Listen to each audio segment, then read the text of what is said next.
Yes, family. He hails all the way from Plimpton Dormitory. Yeah, Dylan.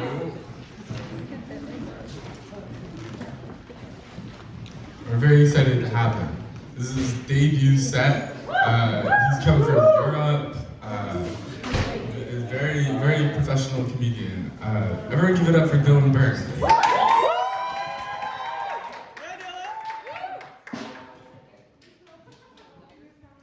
Thank you very much. Thank you. I appreciate the applause. It means I'm about to disappoint a lot of people. Whew. All right, here we go. Ready to tell jokes. All right, here we go.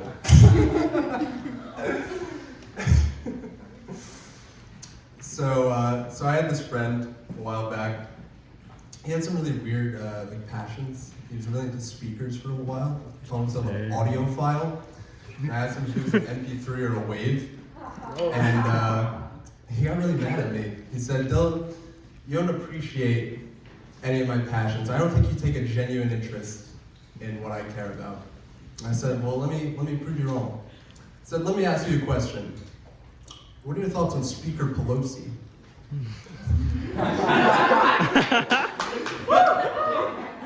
Him and I don't talk much anymore.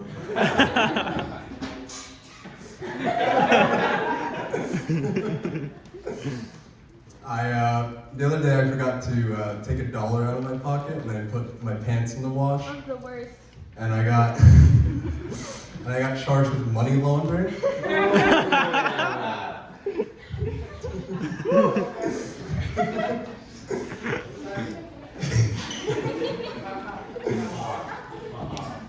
I'm wearing sunglasses right now.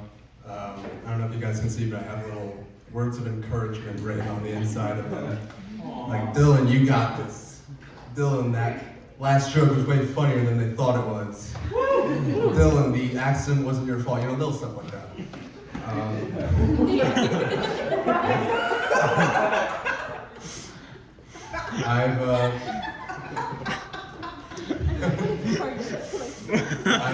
I've been reading the Bible lately.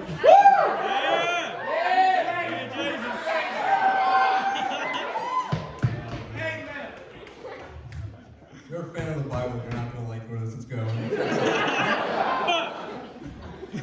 But they got this little Jesus character, you know? I don't know if you guys are familiar, but for those of you who aren't, so he comes down to Earth. He does some little, magic tricks and all that, and then he dies for the sins of all humanity, as Scripture tells us. Yep. And I think this Jesus guy had it really fucking easy, because listen, like, he dies for the sins of all of humanity, and he only has to get crucified for it. Now, I am of the opinion that crucifixion would not be I would not enjoy crucifixion. I'm firmly of the belief that I would not enjoy crucifixion. I know this is surprising for many of you, but he dies for the sins of all of humanity. All the murders and the homicides and killings and the other synonyms, and he only has to get nailed to a cross now, and on top of this all, this is supposed to be the most consequential death of history. And this motherfucker gets cheat codes for it, and he comes back 3 days later. How dare he? It's like, if somebody were to be in a public relationship, have a really bad breakup, have a song written about them and all that, and then 3 years later they got to lie down on top of Kim Kardashian or whatever. And this leads me really to the thesis of my whole argument, which is Pete Davidson is kind of the modern day Jesus, if you think about it. I'm not going to elaborate any further on that. So, do me a favor, clap if you prefer pencils over pens. Where are my pen fans at?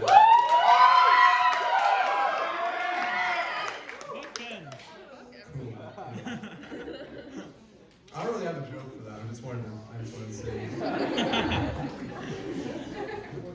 But I want going to end tonight with a story about a little hometown of mine called Montville, New Jersey. Yeah, Marvin. You can tell that it's white as shit just by the name. Interestingly enough, if you were to wipe Montville completely off the map, Earth's average albedo would drop exponentially. You'd also be doing like a favor to the rest of humanity, but I digress. Actually, interestingly enough, the guy from Cake Boss lives in my hometown. And if you've not seen that show, they just kind of like break cakes and say fondant a lot. It's amazing. But that's besides the point. The point is this. Here's the story. So the year is 2019. My friend Crace comes home late one night. Crace, you heard me right. And he is met by a 7-foot-tall plush doll of Bert from Sesame Street. To this day, we don't know where it came from or why it exists in the first place, and frankly, I don't care. But I much prefer the mystery of it all. But one day, my dad wakes me up and he calls me downstairs. And you know how you assume the worst when your parents wake you up. So I come downstairs, fully convinced that I murdered somebody in my sleep. And he says, you should look outside. And I open the door, and who do I see? But Bert from Sesame Street, outside of my door. And so we check our little, bougie, high-tech doorbell camera, because, Montville, New Jersey is, remember? And we see my friend Crace and his little underling brother come up to our door late in the night and drop Bert off and then scatter away. And thus began the Battle of the Bert, forever etched into the annals of Montville history. So Bert takes up temporary residence on our recliner. And a couple days pass. I completely forget he's there. He's like part of the family at this point. And my mom says, Dylan, you gotta deal with this. I don't want Bert in my living room anymore. So I said, all right, Mom, I understand, don't worry. I promise you I will deal with it tomorrow. So 2 weeks later, I still haven't dealt with the issue, but my parents are out of the house and I figured this is the best time to launch my counterattack.